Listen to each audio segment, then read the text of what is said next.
آقای حسن یزدانی، حسن دلاور، حسن پهلوان اومدن مسابقه کردن، گفتن که 24 میلیارد تومان پاداش طلایی‌های المپیک کلا و با این پول یه خونه هم نمیشه خرید.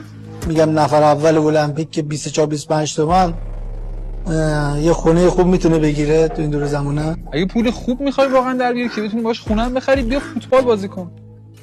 که اونم اگر شانس توه تیلور دوباره میاد تو تیم روبروی شما و اونجا مثلا جلو هر بازی جلوی شما هتریک میکنه و ضربه فنی هم میکنه شما رو دوباره. الان دوباره زیاده روی کردم دیگه. این چیزی که میگم بعد داستان حسن یزدانی دوباره میاد. حسن یزدانی نمیاد منو بزنه یکی بزن بود الان تیلور رو میزد.